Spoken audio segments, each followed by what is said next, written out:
Hi, I'm John Paul, and a really warm welcome back to my channel. Today it's going to be a continuation of something I've done in the past a number of times, but also something new as well. I'm delighted to have on with me Richard Rogers. Very happy to be here. Richard is someone I met when I was training, actually. We've been in contact ever since. So, in terms of a continuation of something I've done previously, you'd have watched maybe previous conversations with people who've changed careers, in some cases gone from corporate careers to become therapists. And of course, that's where I met Richard, and he was in a corporate career, which he'll tell us about hopefully soon. So, this is about the career change. It's about starting to train as a therapist in Richard's case, but he then stopped part of the way through and took a different direction, actually. And that's the kind of new thing for here and for the channel. The direction that Richard went into, along with a portfolio of other things, which he'll talk about, is into garden design. He's got his beautiful garden behind him. So what I wanted to talk about as well is the kind of psychological, therapeutic benefits of gardening and nature. And I wanted to do a series of things which can be a complement to kind of talking therapy, whether that's art, music, drama, and in this case, sort of gardening and nature as well. So I thought we could deal with both of those things and talk about both of those things in this video. So thanks again for coming on, Richard. Pleasure. So just to start, could you sort of take us back a bit and then let's look at the kind of career change aspect of things. So what you were doing previously and I guess the moment which you decided you might go into train as a therapist. Yeah. Well, thanks for inviting me on, first of all, Jean-Paul. Okay. Um, I'm glad you explained the garden design as well. It helps to explain the background that I happen to Yeah. have talked today. So, I mean, I trained as a psychologist way back. So my first degree was psychology. And then I went on after a couple of sort of career false starts to do an MSc in occupational psychology. And so I've always been interested in people and the depths of being a human being, how we make sense of the world, how we experience emotion, how we Mhm. form meaning and how we make decisions and a whole range of things that I find fascinating. Mhm. Um, and so I did sort of start on that path really. So I became an occupational psychologist and chartered with the British Psychological Society pretty early on in the early 90s and consulted in that area. So working in the area of sort of individual assessment, personality assessment, training people and using personality questionnaires, that sort of thing, bit of Mhm. work on teams and so on. And then I just sort of broadened out into corporate and really was applying that more generally in the areas of change management, organization effectiveness, and so on. So I was working in the world of HR essentially for many years. And then I reached a point in my life and my career where I thought, do I want to continue just doing the same thing for the rest of my working life, or are there other things that are piquing my interest? And one of the things which led to the exploration of psychotherapy as a career potentially was that over the years I'd started to do quite a lot of work on my own process. Mhm. I'd done quite a lot of personal development, became a bit of a personal development junkie. Has to I hate to interrupt you here, but I just one thing I remember you saying back in back when we were studying together is you were the person that said to me you've engaged in a lot of shelf development. yes, yes. And I did put that in my book, actually. But anyway, so Yes, yeah, it just reminded me of that shelf yeah, development no, and actual personal development, Richard, of course. yes, yeah, bit of a large amount of both actually. So the shelves are still creaking, and I've also spent a fortune on going on retreats and all sorts of things. So I won't go into all the ins and outs of that, but I trained in NLP and I did sort of coaching and things as bits of my role over the years in HR. And I reached the point where you may have touched on this in some of your writings and some of your work, but one of the things that's sometimes said of therapists is that there can be a sort of wounded healer syndrome, where we kind of get drawn into and interested in the depths of our own process, whilst we're learning to apply it with others and train in psychotherapy. And And so there are a number of people that are just drawn to that world because they're sort of really curious about themselves as well. So I think that was a large part of the motivation for me. But I just reached the point where I was drawn to the depth of it and wanting to work with people more deeply than I had been in corporate land. And so as soon as I started looking at various trainings, I just got engaged with it and just thought, yeah, this is really interesting. Before that point, I'd done bits of coaching and counselling, so I didn't do the foundation year. I went straight into the diploma. And I don't know if you remember, one of the first sessions where we sort of sat together in a group, and Nigel, who was head of school at the time, I don't know if he's still around, was giving a talk, and I just felt like, yeah, I really feel at home here. You know, I feel like I'm in the right place. Was the Yes. overriding feeling at the time.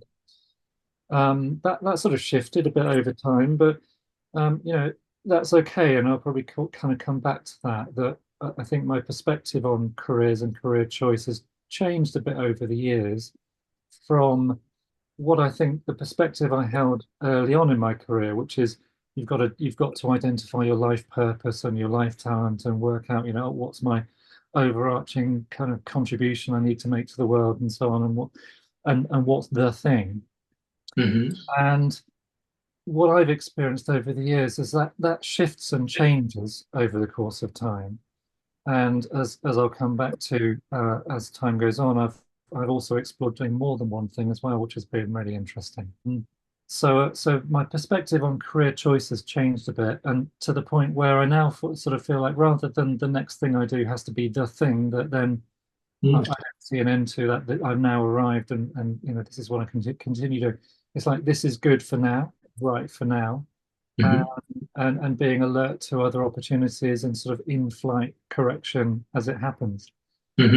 So that's my perspective on it has shifted a bit over the years. So that's what kind of took me into the diploma, I guess nearly 15 years ago now, isn't it? Your way. 15 years, yeah, it would have been. Yeah.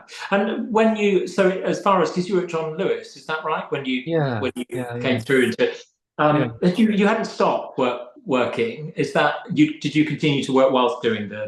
Yeah. So I'll just kind of share an image Yeah, of we have some pictures, which, this is what my world looked like for some time. So can you see that picture? yeah, I can see that. Yeah. So you know, my world really looked like lots of sort of glass and concrete buildings and meeting rooms and commuting on trains and all that sort of stuff. And I was still working in corporate whilst I was training in that year. Okay. And did you, it might sound like a strange thing to say, it sounds like you were more drawn towards something. It wasn't necessarily that working in a corporate environment with John Lewis you didn't like as such, or were there things, did you find it stressful? Were you coming away from something as well, I suppose, or was it more going towards? Yeah. And I think you've touched on a really good point there in terms of career choices, figuring out for yourself how much, and this applies to any choice we make in life actually, how much of that decision is being driven by an away from motivation Yeah. versus a towards motivation. So I'm trying to get away from something because I find it unpleasant or uncomfortable, challenging for whatever reason, or am I moving towards it because there's a vision and I'm feeling energized by it and there's a purpose to it, etc. And more often than not, I say it's a bit of both. But at that point, there were things that I still was enjoying about corporate land. And as it turns out, as you know, I did stay in it for a while afterwards, actually. So there were still things I enjoyed about it, and things which I wasn't sure about. I wasn't sure were going to suit me in terms of being a psychotherapist day to day, and that being the only thing. So yeah. As far as being a psychotherapist, so you began the training, and then you said realised it wasn't necessarily going to suit you from on a day-to-day basis. I mean, can you say a bit about your experience of the training and what it was that then meant that you went in a different direction? Yeah, I mean, I enjoyed the training, particularly the experiential parts. So you know, the weekends we'd come and work experientially. Um, I think it was less that I was still really interested in it. I think it was me looking more closely at the reality of uh, what it would take to be a therapist day to day, Yeah. and earn a living doing it as well. And frankly, there were sort of financial considerations at that time as well that figured into it, and I had a big mortgage, and I think when I looked at it and did a few sums, I thought actually this is going to be quite tricky to make this transition at this time. And I would say actually in terms of making any career transition from what I've experienced and what I've seen others do, probably the easiest way to do it is to sort of ramp down one thing while you ramp up another. So, Yeah. so to kind of work part-time in both, so you kind of got a more kind of predictable income from maybe what you're doing at the moment, Yeah. whilst you start to kind of expand into the new thing. Um, so there was that. I did intend to come back to it though, actually. I mean, I did look at it again a couple of years later. I think there were financial kind of issues going on as well. There was a redundancy that happened in my corporate life soon after that as well. So there was just a bit of sort of readjustment. But since then, as it happens, I'm now married to a psychotherapist. Yeah. Um, so I know firsthand the reality of being a therapist day to day. And it is a demanding job. There's, there's, Mm. there's no doubt. And I think it might depend a little bit on the type of clients that you have. Mm. Um, I remember when we were training, I don't know if you remember, one of the trainers saying that her practice, because of where she was based in London, tended to be quite a lot of the worried well, as she put it. Okay. Yeah. And so, not necessarily people who were having kind of deep difficulty with functioning day to day, but Sure. just Yeah. those, with the sort of usual raft of neuroticisms that we've all got, to greater or lesser extent at different times in our lives. But some of the clients that my wife works with, I hear of some of the challenges that she's working on without betraying any of the personal confidentialities, and it's pretty full on. Mm. So it's intense work for her, and she needs significant breaks. And Mm. I'm not sure now that I look at it from where I am now. I think I probably made the right decision that doing that all day, every day probably doesn't suit me constitutionally. Okay. And as I've discovered since then, I like a bit more variety as well. So Hmm. we'll come back to that maybe. I am still drawn to doing more therapeutic type of work and deeper coaching, particularly. But perhaps, as part of a portfolio, but we can perhaps loop back to that. So is it the second year? When did so you didn't have to do the foundation year, you went Yeah. straight into the diploma. And Yeah. was it the second year you left in? Or I did the first year and I put it on hold yeah. with the intention of coming back. And there was a certain period that you could keep it open for, and then that period expired because I was just sort of feeling uncertain about things. I did actually have, there's a placement that most people will do as part of their training where you're actually practicing, you're starting to build up the hours and practicing. And I had a really good placement. I was working for a counselling organisation near where I worked in Bracknell at the time, as in working with them. And I continued doing that for at least another year. I think I did Okay. another year and a half, maybe 2 years doing that Mhm. because I did still enjoy it and I got a lot of value from doing it actually, Mm. from working with people and just helping people, and the kind of feedback I got was very affirming. So I did intend to come back to training, and then I don't know, life just sort of overtook me a bit. I think Okay. got back into. By then, I'd changed roles, and I was very focused on, and I was enjoying it and learning lots of new things. And Mhm. so the idea of doing therapy was just kind of put on the back burner. Mm. And then, but in John Lewis, the role that you were doing there was around psychology again, sort of business. It included psychology, the psychology of people at work. So kind of going back to some of my business psychology background. Yeah. As it happens, there was a coaching bank within John Lewis. So anyone who was trained, and we had an internal training course as well, could operate as an internal coach. And so people could access this bank of internal coaches. So I really enjoyed doing that. And that wasn't part of my kind of formal job description. It was just something I enjoyed doing. And so things like that kept me there, which I really enjoyed. And Mm. the psychology of change and how teams work together and how people get things done or not in organizations was all part of what I was doing. So yeah. Did you do a coaching qualification, or you said that they did some training within the company? You did. Yeah, yeah. I'm trying to remember when that was. It may well have been. I've done a few over the years, but I did my the main one actually when I was at John Lewis. So got qualified with accredited with the International Coach Federation at that time. Hmm. Um, I did towards the back end of my time at John Lewis start my own little coaching business as well, doing life coaching or personal coaching.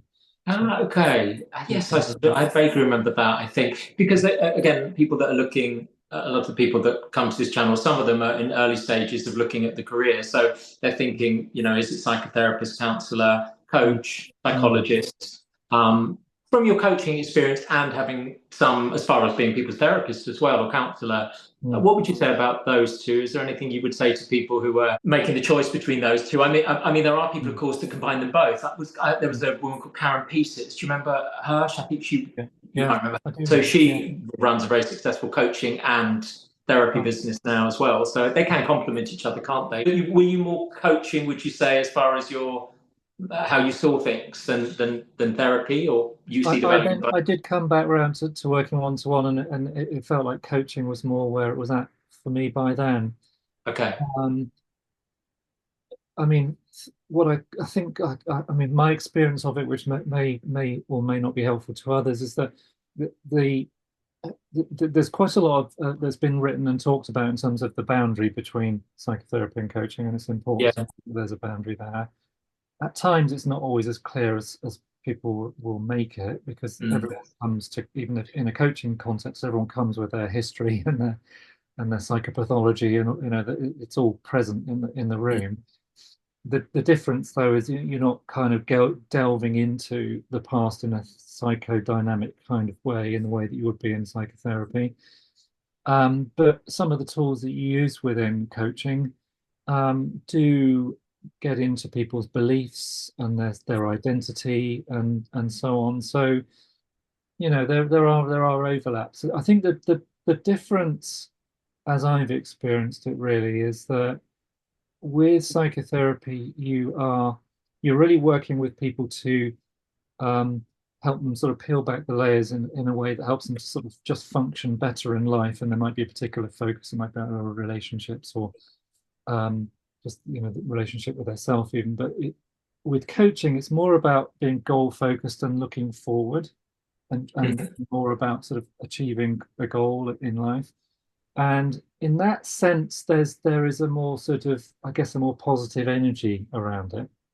Okay. Um, uh, but I mean, where I've reached now with my thoughts on coaching is that I just sort of coming back round the circle. I am thinking about doing more coaching work, but with the emphasis on one of the models within coaching is that um, performance equals potential minus interference. And that, in other words, interference is the thing that kind of get often internal interference, and just how, our internal reactions and relationship with ourselves Yeah. get in the way of sometimes things we really want to do. That's Yeah. what's really interesting. We can identify things and it can be really high on the scale in terms of what we want to do. And yet there are things within us that getting in our own way. So I'm kind of interested in that angle on coaching. Mhm. Really. So I think that's kind of where they start to overlap a little bit. So going back to your beautiful garden behind you and moving more into that area. So how did that happen? I think the idea of the possibility of doing garden design had occurred to me before we met at CCP, actually. So it was bubbling under as well. Mm. Um, my interest in psychology kind of goes back to school and university. My interest in gardens goes back way back to being a kid. So my parents were both really into gardens. My grandmother was a professional flower arranger. As Mm. it turns out, I only learned more recently she had a Chelsea medal for doing it. So Did you? it was kind of in my DNA. Always loved gardens. And over the years, I just started to go to some of the RHS shows, and I got more interested in Mm. some of the really creative things that I was seeing in show gardens, particularly. I did that more than visiting actual gardens. In actual fact, I've got a library full of photos of show gardens. Okay. It's just something I love about the amazing creativity in show gardens. Hmm. And then so I had thought about it, but it bubbled up again later. So as I've been at John Lewis several years actually. I was there about 8 years, I think, in 8, 9 years in the end. Um, Hmm. I it was a constellation of things, and this is sort of, I think what can happen in people's career changes as well. There's a constellation of things happen. So you might get made redundant, or you might inherit some money, or you might have a nudge from your partner or whatever. And in my case, I was at John Lewis, and there was a lot of restructuring and redundancy packages made available. Financially, there were other things that constellated that suddenly gave me a bit of a parachute. Mm. And I thought, what do I want to do with this time, this opportunity? And I think I started by going to see a talk actually at Wisley, the person who runs the London College of Garden Design, where I ended up studying. And Mm. the talk was, "So you want to be a garden designer?" And it was kind of laying out the realities of what it looks like to be a designer, to Hmm. dispel some of the myths as well, I think.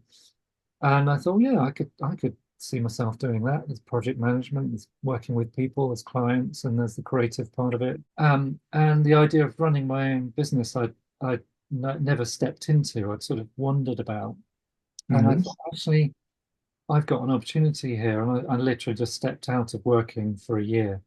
I didn't even I did a bit of coaching actually at the time, but I basically stepped out of working and trained at Kew, which is where the course was based, for a year, and Mm. had a great time, and then launched into to running my own business in design straight after that. So it was a real change of direction at that point. So that was back in 2017, Hmm. and soon after that, I wanted to do a show garden, which I can talk a little bit about because it has a Yeah. psychology angle as well. Fantastic. Yeah. Yeah. Please do. Yeah. So I started to combine at that point, my interest in psychology and gardens. Hmm. And that came about. In fact, one of the things that launched my career in garden design was when I was at John Lewis. They were a very different kind of business in many ways. Several years ago, they'd launched a trust fund that was basically set up and enabled partners, which you referred to in John Lewis, people who Yeah. work for them, to go and work for a charity for, I think the maximum was 6 months, and normally a few days a week. Um, and it was all paid for by this trust fund. So literally, the charity got your labor for free and your expertise for free. So I kind of had an idea that I wanted to do this at some point. And so towards the back end of my time at John Lewis, where I was starting to wonder whether I might be leaving anyway, I Yeah. applied for the scheme, and I went and worked for a charity called Thrive. So I was going to share actually, just so people might recognize it. This is this is Thrive. Can you see their logo? It's an organization that their strapline is using gardening to change lives. Hmm. And essentially what they do is something that's referred to as therapeutic horticulture. Mm. So they basically use gardening as a therapy for often people living with disability, ill health, or sometimes disadvantaged groups, to help them sometimes to gain a qualification, but often it is just to kind of provide a meaningful occupation and as a form of therapy. And it was really fascinating to see the therapists working in the garden with their clients. It was an eye opener for me as well in terms of the number of people that live with disability. Mm. Um, and so I did that project while I was at John Lewis, and then I was asked to join the board of trustees of Thrive. So I worked on the board for the board for a couple of years. That was still happening whilst I was training to do garden design. And I decided I wanted to do a show garden because it's just a really nice thing to do. Get your name out there. It's all very exciting to do an RHS show. But I decided I wanted to do something meaningful, and there was a new category of gardens launched at it was RHS Chatsworth at the time, 2019 it was, I think. Yeah, I did it. And I asked Thrive if they'd be interested in getting involved because the category was mindfulness. Ah, Uh, great. Yeah. I practiced Buddhism in the past. I was really interested in mindfulness. And so I Hmm. just basically designed a garden around the theme of mindfulness and really publicized it alongside the whole idea of the well-being benefits of gardens that are brought to people. And so Hmm.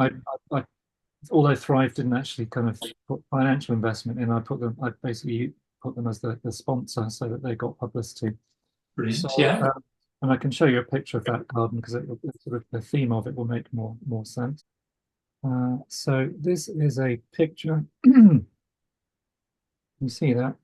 Beautiful. Yeah.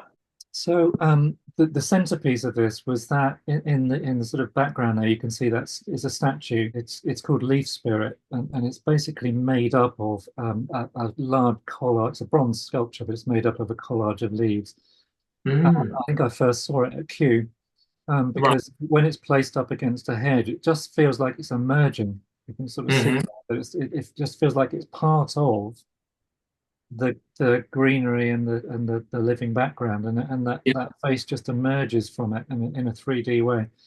And so that was the kind of first thing that I designed the garden around because I really wanted to convey the idea that we are part of nature. You know, Yeah. we're very much connected to nature. We always have been. We've become less connected as we've industrialized, but that's essentially how we've evolved. And so for us, I think being part of and close to nature is a natural state of being.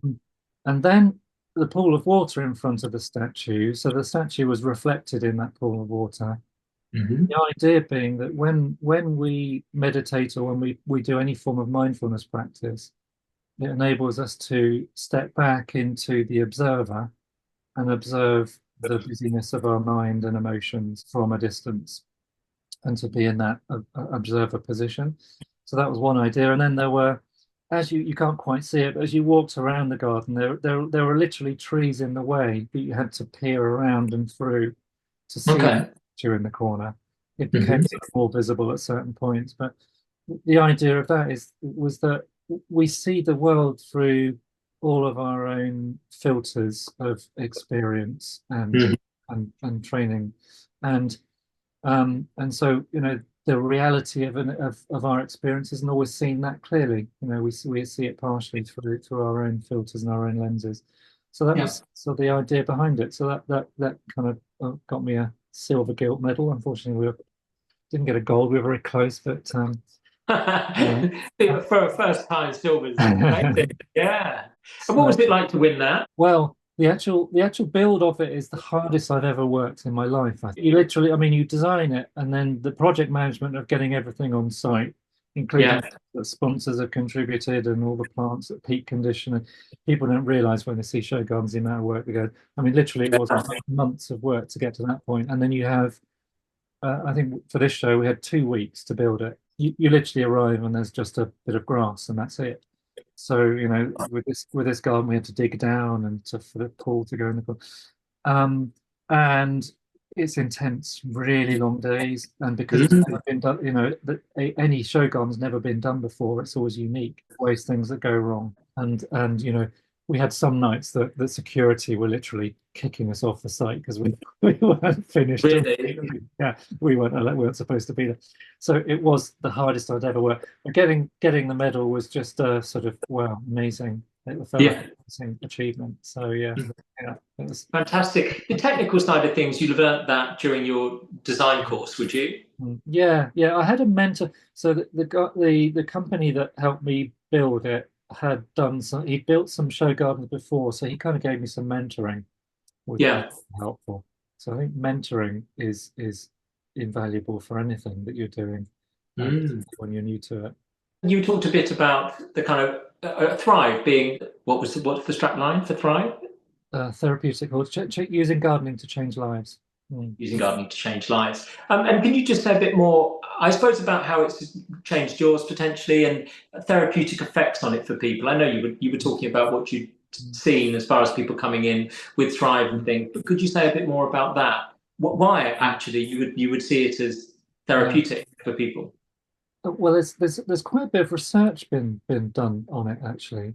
One of the things is that you'll often hear people in the area talk about is the term biophilia, Okay. which is essentially that we are we have a natural inborn innate love of things natural and of living Yeah. things, and that we have that natural affinity because of our evolutionary history.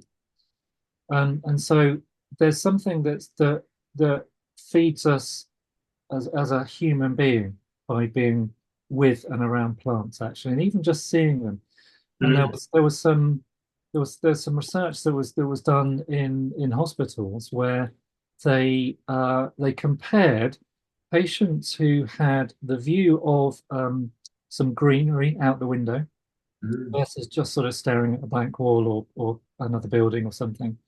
And Yeah. those that had a view of a natural scene, the evidence showed that they needed less medication and they recovered quicker, and Mm. other sort of positive medical outcomes from literally just having that view of nature. So I think that's really interesting. Psychologically, there's a term called soft fascination, which is the effect that comes from being drawn to something and focusing on it, but in a way that's not mentally taxing. So Mm. the normal way that we have to focus on things day to day to get things done is actually quite mentally draining after a while. We have to really we have to concentrate. So that normal focused attention actually drains our energy over time, whereas soft Mm. fascination that you get from looking at a natural scene that we're drawn to um, actually doesn't do that. It feeds us with energy. So Mm. that's sort of one theory behind it.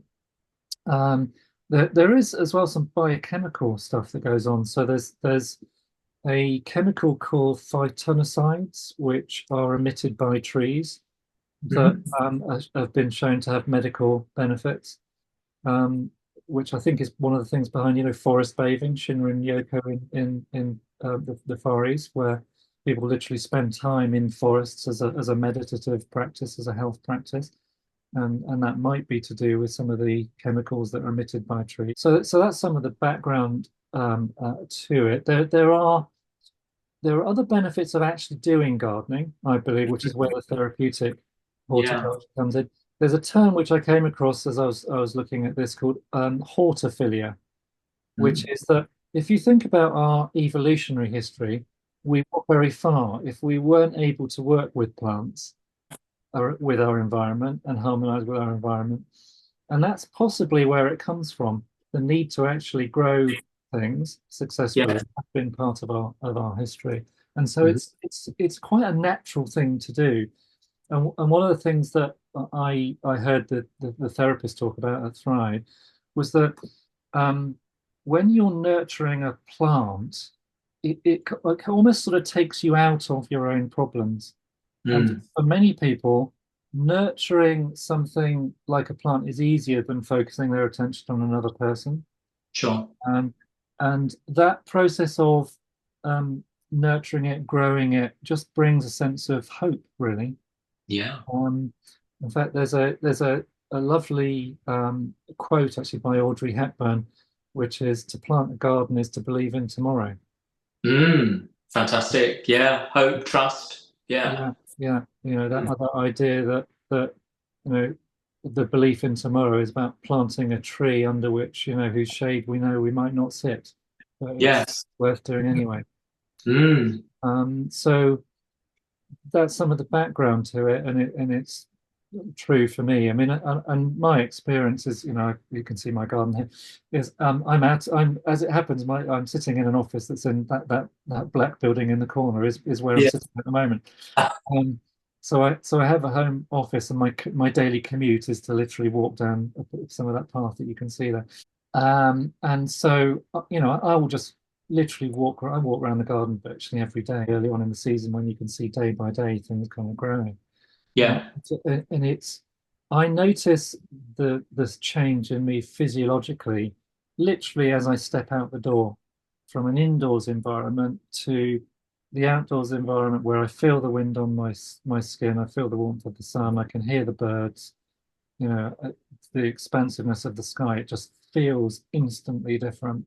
So I think for many people, being inside an office every day, and particularly when there's no view of any greenery, is Yeah. probably not particularly healthy.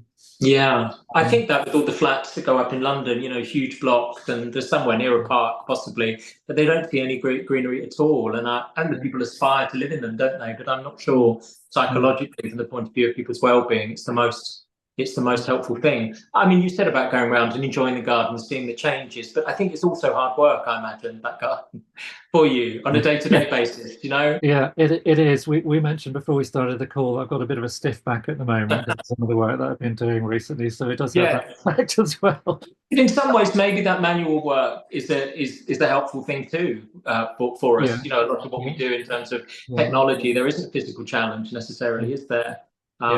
But I think all those things you said, I think things like hope, trust, I suppose, they're all connected, loving qualities, isn't it? Nurturing something. I think patience as well. That would be something that I would see from gardening. I'm tempted to go and buy the biggest thing, so I don't have to wait 2 or 3 years for something to grow. But there's something great about that, isn't there?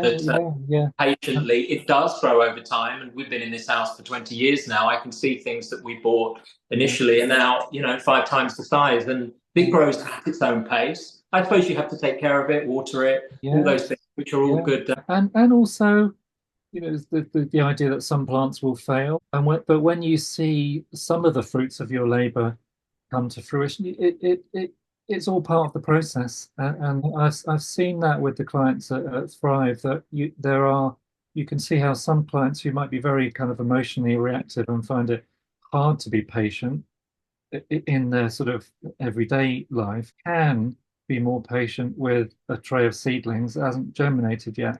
And that's really lovely to see. Yeah, because I guess, there are, of course, complexities and things that come with gardening, and as you say, things die, but generally it doesn't necessarily have the kind of expectations and things of relationships of people, does it? It is which can be a helpful thing, can't it? It's not, there aren't necessarily the dysregulating effects that you can get from relationships with gardening as well. Yeah, and just as an aside, the full description of what Thrive do is often referred to as social therapeutic horticulture. So they are doing it around other people. So there's normally a group that a therapist is looking after. So there is also, as part of the process of bonding with their relationships with the group, because they're also kind of relying on each other to a certain extent. Yeah, they're around each other, people are around each other, but they're not necessarily, it's not group therapy, is it? They're not talking about things, about their difficulties. It's interesting. I was talking to somebody who's going to come on and talk about art, and she's not actually an art therapist. I'll also talk to an art therapist, but she just facilitates groups where they do portraits and that kind of thing. And she has people who have psychosis and neurodivergent and that kind of thing. And they come in very nervous about things and want to talk a bit about how they can't do it. And she just says, put it down on paper. She's, as I say, not a trained therapist, but actually she's not doing any talking therapy. She just says, whatever you do is right. Love the imperfection of it. You can't do anything wrong. Just put it on the page. Put it on the page, which I thought was lovely. Because there's something about doing that and expressing that, isn't there? Which is of itself very therapeutic for people, I think. Yeah. I've come across dance therapy as well, where I remember one of the teachers sort of saying, forget any idea of what dance should look like. And if you're feeling kind of bored or lethargic, how does that move? Give that a shape, make that move. And it's just a sort of way of really connecting with and accepting our kind of moment-to-moment experience, really. I just wonder about the design element of it with clients, and about freedom, I suppose, of expression and creativity and those things. I guess you'll have a style and things that you like, but is your creativity sometimes hindered a bit by people wanting a particular thing, or there are kind of fashionable looks that are around at the moment, particular things people want to see? Or it's an interesting one. Probably the honest answer to that is creativity is most likely to be limited by budget. Okay, yeah. So gardens are, it has to be said, if you're going to rebuild a garden, most designers, the way they work is the garden just gets completely rebuilt. It's not a cheap thing to do, It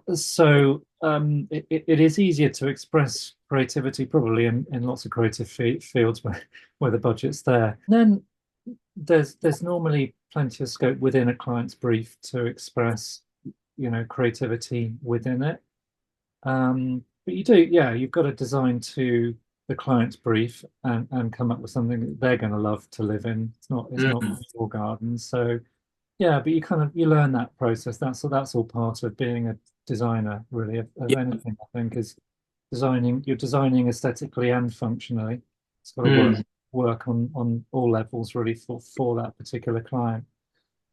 So I don't feel particularly restricted by that. As I say, sometimes the more difficult part is managing expectations around budget, just because that's life, unfortunately. I mean, just going back to the therapeutic effects of it as well, the idea for this kind of series of conversations did come from a conversation which I had previously with somebody called Susan McGrath, and she's a transpersonal psychotherapist, and she introduces the spiritual element into things, very 12-step based. But she was saying that she thought that therapy was kind of overestimated or overused actually at the moment, and everybody has to go into therapy and things.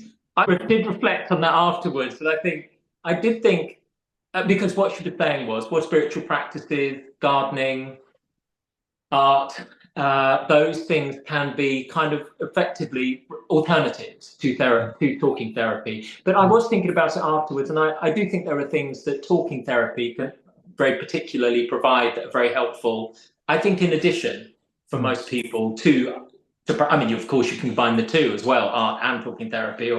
But I don't know if it would be an instead of, actually. I just wondered if you had any thoughts there, because from my point of view, for example, as much as patience, creativity are amazing from the point of view of trust of self, trust of the world, connection with self, connection with the world. I do think talking therapy, there is a sort of processing of things of beliefs about self, beliefs about other people, talking about past experiences as a way of processing it, talking about how we're going to communicate to other people to get our needs met. What are our needs? I think there's something that talking therapy has there that can make important things very conscious. But I wondered what you thought. Yeah, I mean, ultimately, I think they've all got their place. But at the extreme, I don't think most people would either function particularly well from sitting in a cave meditating all day every day, or being in a therapy room constantly psychoanalyzing their life. Yeah. Life is there to be lived as well, and so I think we kind of have to identify. I mean, there's work being done around it. What the components of a healthy and happy life. Like finding physical exercise that you enjoy and friendships and relationships and so on. And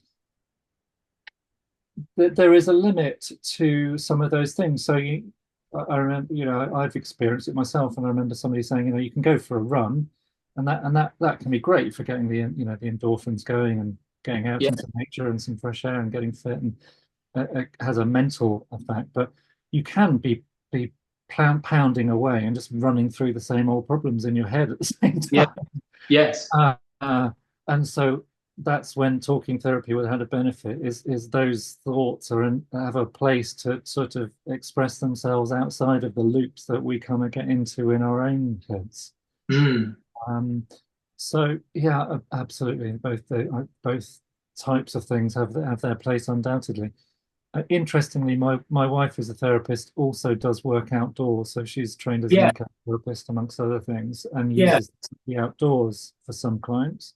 Can you say a bit about ecotherapy? How much you know about it? Yeah, I mean, I'm not an expert by any means, but my essentially ecotherapy is using the outdoors as part of the therapeutic process.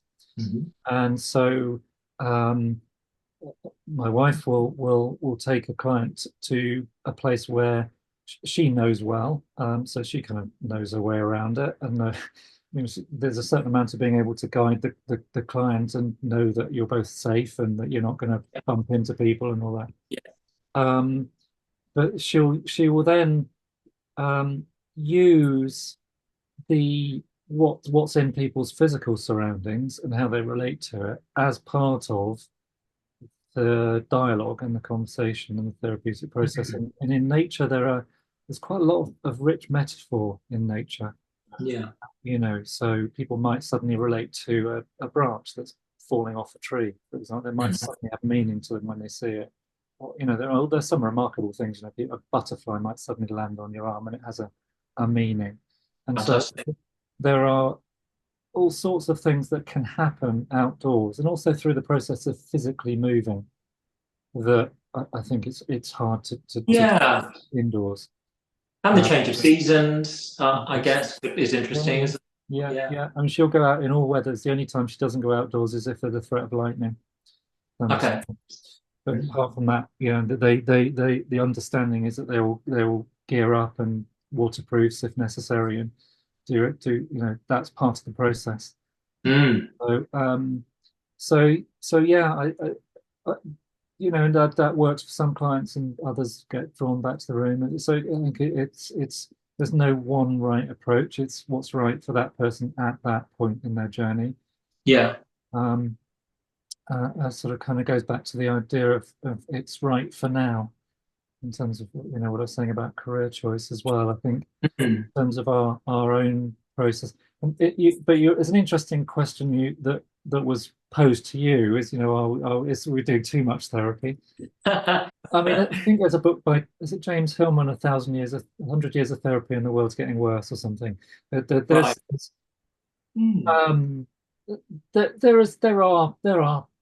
like with anything there are pitfalls. There is a danger, I think, of, and this also does come down to the skill of the therapist as well.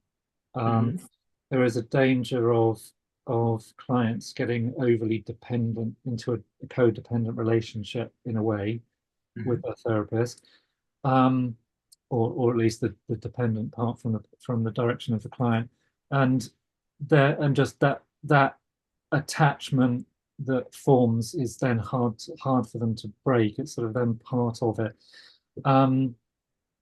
There's something as well, and this kind of goes back to my experience of coaching versus therapy as well, is that for me at times in therapy there can be a danger of retelling some of the same stories and reinforcing the self-image, the self-identity as somebody who's got a problem and need and something. Well, that's exactly what she said. Actually, yeah. She said that she felt there might be too much. My understanding of what she said, too much identifying with a particular story or psychopathology. But again, I think that can come down to the skill of the therapist to notice when that might be happening and to challenge the client. So, you know, well, you've told me this story before, and we've talked, you know, and you've worked on this, and you know, what's happening now. I wonder if we're coming back to it or something. But yeah, and obviously there are different schools of psychotherapy as well that have different. Some are more psychodynamic than others. Some are more very now focused, very present focused. But I think there can be that danger, which is why I'm still, you know, enjoy coaching. Is it tends to be more future focused and looking for resources and appreciative inquiry and generating kind of positive energy to move things forward. Yeah. But as I say, there is also that thing that people get in their own way a lot, and if we just try and push through it, doesn't always work. You know, we do need to take a look at it at what if we just sort of try and hurdle over it and create the impression, oh, I haven't got that issue anymore. It'll come and bite you later. So there is that as well. So yeah, coaching versus therapy, definitely both got their place.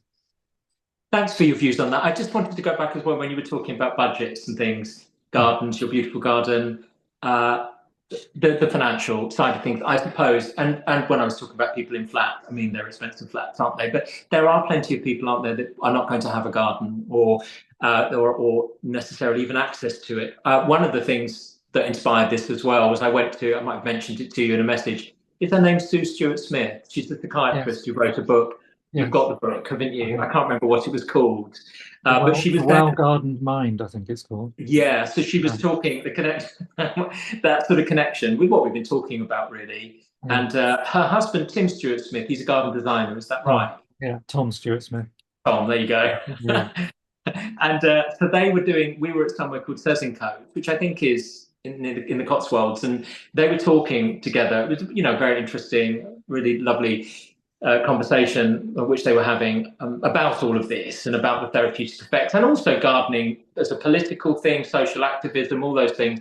But she did, this was in a video that I watched that she put out before about her book, actually.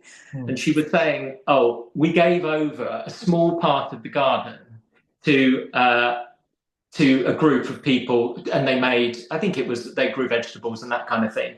And when they showed this small part of her garden, it was probably 5 times the size of lots of people's gardens. And it did, and also when they were doing the talk, they were talking about guerrilla gardening as well. My wife Tracy was with me, and that's the thing she keeps talking about afterwards, this idea of being able to turn over a piece of land in an urban environment to sort of free people cultivate things and either sell them or just give them away, in terms of, because I was also wondering about that when people can't access or just don't have gardens, and I know, and also perhaps live further away from it. I just wondered if there's anything that you would say about that as well. Well, that it's great that they're talking about that stuff. Yeah. Anyone, well, most people have got the capacity to grow something, even if it's a house plant. I mean, house plants have become actually quite in vogue over the last few years. They've become much more. You're not looking at my plastic artificial house plant. It's blurred in the background. I can't tell if it's artificial. But it's all over Instagram, and there's a lot more been written about it. So and even if it's just a window box, people have that opportunity, and just get their hands in the compost, go through the process of having to water and care for something, and see it through its life cycle and what plants do. So, and of course, even London is one of the greenest European cities, I think, isn't it? So getting out to parks and some of the green spaces, I think, is pretty important for people in London. But yeah, so there are lots of different ways to connect with it, and it doesn't necessarily have to be acres and acres of country garden, for sure. Just generally, I mean, you've done a lot in terms of therapy, coaching. I know you run a men's group as well. Do you still do that? I don't know, actually. I started that in sort of back end of the pandemic in the village to just form that connection. But it's that one's petered out as it happens. People have moved on, kids coming along and things like that. It's okay, like that at the moment. But I remember you did. What's the dance? You talk about dance therapy. What's 5 rhythms? That kind of thing. Did you used to do that? Yeah, 5 rhythm dance. I sort of started with, and then got into something called the School of Movement Medicine. Okay. It's an evolution of it. So you've done a lot, and probably continue to as well. A whole range of things. I know this is a big question, but are there things you would say to people that you've learned from all that? Actually, things that you think might be helpful. Don't say no. It's such a massive question, though, isn't it? It is. It's a gigantic one, which I didn't ask for you to. What have you learned from your life so far? Yes. Basically. Yeah. I mean, within the last 30 seconds, if that's okay. One thing is, well, going back to the point, one of my favorite quotes is a John Lennon quote, which is, "Life is something that happens while you're making other plans." And whilst it's good to have a vision and an intention and a purpose, and I quite like setting, having New Year's resolutions and thinking about resetting at New Year. Whilst it's good to do that, I think it's also really healthy to live with the realization that life has its own plans for you as well. Life is calling you to do certain things. So it's a bit sort of a yin and yang thing. So there's a part of us and a part of life which is about kind of forging ahead, taking action in the world, creating a legacy, whatever it is. And there's a part of us that is about kind of receiving acceptance, allowing life to be as it is, and actually just being grateful for what you have. Bit of a paradox between what a lot of paths will talk about in terms of just being grateful Yeah. cultivating gratitude at the same time as wanting it to be different. So, Yes. so I suppose one of the things I've learned over the years is how to be with some of those paradoxes, apparent paradoxes in life. And Hmm. that life is often about a balance, really. You know, it's a yin and yang thing. Um, so that's a big one for me. Uh, Hmm. expecting the unexpected and being open to new possibilities, and yeah, not planning too hard, not sweating it too hard. Um, and I suppose the other thing that I've learned, and this has really crystallized a lot more recently. My wife has trained in something called internal family systems, IFS, Hmm. and I've spent quite a bit of time looking at it as well. And a big part of that is getting to know yourself on the different parts of yourself. The whole idea is that we're not one single person, not one single personality. We have lots of sort of, in a way, sub-personalities inside of us. It's Yeah. like quite often you'll hear people say, well, part of me thinks this and part of me Yeah. thinks that, because that's true, actually. There are that's what's going on when you look Mm. at it. And as you do that kind of work, what you start to appreciate those parts of you that I think in the past, you know, I've sort of got more aware of my inner critic and other parts of me that I know can be really problematic. Hmm. Wanted to sort of either push them away or learn some way of quietening them, getting them out, you know, out the picture. And actually, what I've learned is it's more about appreciating them for what they're trying to do for you, and Yeah. accepting all of the parts of us as one family, really, one system. Definitely. And I Yeah, think when they're more appreciated, they do tend to quieten as well, don't they? yeah, There is something yeah, about wanting to get rid of yeah, something, yeah, excise something, which yeah, makes it, well, it comes, we disconnect from it and therefore get out of control. And well, not it's about yeah, control, but it's yeah, not under management in some ways, then, is it? That we have to have a relationship on some level. And yeah, anger, fear, they all have a core of something which is a value, isn't it? They yeah, are. yeah. Yeah. And another thing that occurs to me to say, which is a learning that I keep getting reminded of, but I'm not very good at living it some of the time, or much of the time probably, is and I've learned this in different ways, and sometimes it's been quite profound when it's come through, is the importance of humor Mm. and Yeah. um and having fun. Um, Mm.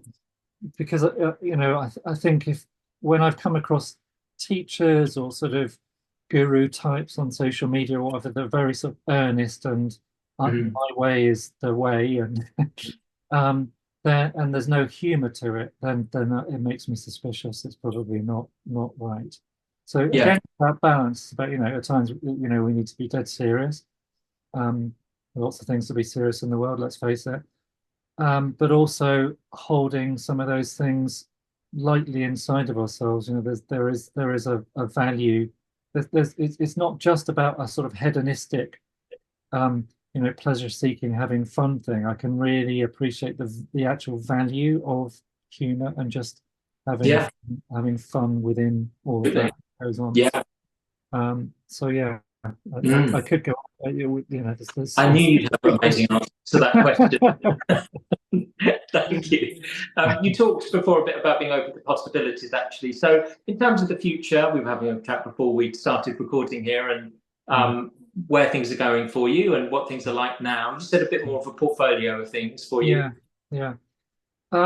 Well, one of the things which I alluded to earlier, but haven't really talked about yet, is that my work pattern now is I do garden design part-time, and this changed about a year and a half. Basically, the way this happened was a couple of years ago, I was lying on the beach on holiday, and Hmm. I was just, as you do, you know, taking stock and pondering my life in general. And it's always very easy to do that when you've got, you know, big blue sky open in front of Thanks. you, Yeah.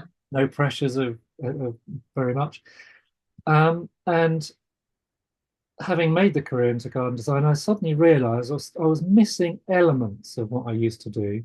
I was missing using my intellect in some ways, using some of my psychology. I was missing, um, to a certain extent, working with other people as well, because working in your own business, particularly when you start, and as a garden designer, can be quite solitary.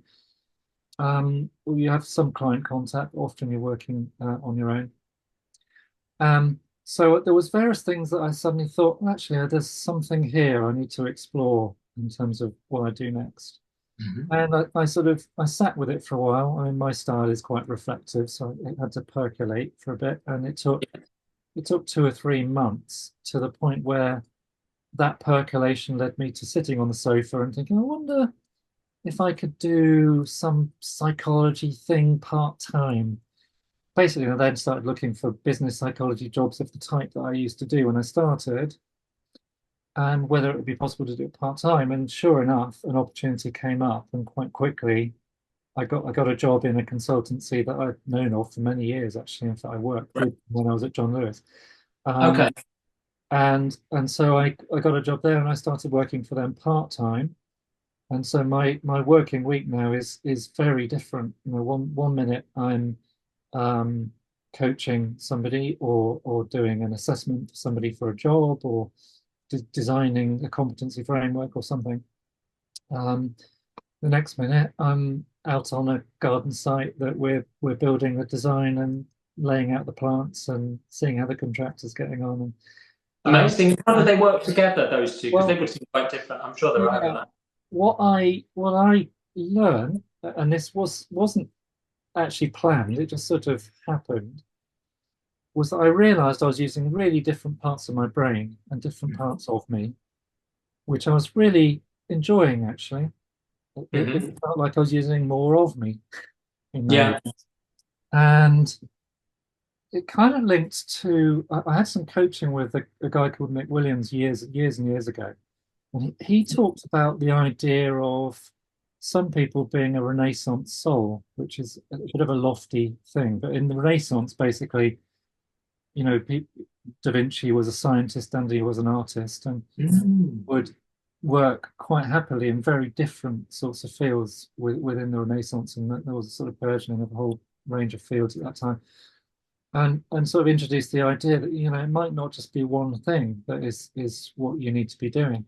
So that sort of surfaced and Mm. has so far anyway has consolidated itself. I'm happy with the work pattern I've got at the moment. Mhm. Sometimes it leads to it triggers the neurotic part of me that thinks, well, I could be better at that if I was doing more of it, or I could be doing better at that if I was doing more of it. But it's outweighed by the fact that I'm good enough at both things now, and I Yeah. enjoy doing both of them, and I enjoy the variety. I've got the variety of both working for an organization and working for myself, which is Yeah. another bit of a balance. Mm. And you know, it's a very it does use very different parts of my brain because I notice when I'm doing garden design and I'm doing anything to do with that, I just turn the radio on and that's burbling on in the background, and that. But as soon as I'm doing consultancy type work, I can't have the radio on. It just interferes with that part of my brain. Okay. And so it's just nice to have that different sort of work style, really. Mm. Going forward, um, have also alluded, I'm still drawn to doing one-to-one work and working to a certain extent therapeutically. And I am specifically interested in training in IFS. So Mm. I'm really interested in, I think IFS is a great Yeah, model system for definitely. And you therapy. can be a particularly just trained in IFS. Can you Yeah, just? well, Yeah. yes, although it's shifting a bit within the IFS organization. Um, so it may be that I kind of, as I move into my autumn years, and I'm less into yomping about on garden sites and all of that, that I kind of come back to doing more of that. Um, that's how it feels at the moment, the direction it could go in, but who knows? You never know what's around the next corner. Mm. Does Alex work at home then, or is she? Oh, you said she was out sometimes. Does she have a place that she has Yeah. clients at home? Does she? Alex is my wife, by the way, so Yes. um, a mixture. So she works one part time in London, so she's still got some clients in London, part time in Oxfordshire where we are, and Okay. and she also works at a hospital with Mm. I'm sure it's okay for me to say she works in an FGM clinic, so Okay. she's essentially counselling with Mm. the women that come through that clinic. and she really values doing that work as well. So she's Mm. got variety. So with her therapy work, she works via Zoom, face to face, and outdoors. So she's got does all three now as well. Great. Yeah. Just all the wonderful things, different ways in which people can work, isn't it? There's Yeah. no standard way. That's something that's come out of, I think, conversations with different people as well. Particularly even with therapists, different portfolio careers. Some people employed, partly employed, run their own practices, schools, hospitals, prisons, outside, inside, online, Yeah. Yeah. whatever. Writing, media. Yeah. Yeah. Yeah. Yeah. Whatever works for them, I guess, isn't it? And it's trying new things as well. But as you say, I think for a lot of people, the thing that can get in the way are those internal Yeah. blocks. Yeah. Mm. I don't know about you, but when I first started, when I was, at the time we were training together, I couldn't envisage therapy working very well online. At that time in my life, I'd only ever done coaching face to face in the room, and my attitude to that has shifted. Actually, I think Yeah, it can be effective. Uh, definitely. Yeah. can be very effective online. So yeah. Okay. Well, we need to draw it to close, I think, but that has been amazing. Thank you so much. I mean, is there anything else you want to say before, just to finish off? No, it's been really enjoyable just sort of, dredging my memory banks and kind of experiencing Yeah, all that stuff for myself. with Um, this lovely backdrop as well. I know this isn't therapy, but it's a bit like therapy. You don't sometimes realize how you think and feel until you speak it externally. Yeah. Well, I guess that is the talking therapy thing, as you say, not that this is, but there is something about saying something, isn't there, Yeah, which yeah, yeah. real benefits that come from that. But I think there's so much that will be of value to people. Thank you. With all your experience as well, I knew that would be the case. So, yeah, thank you so much.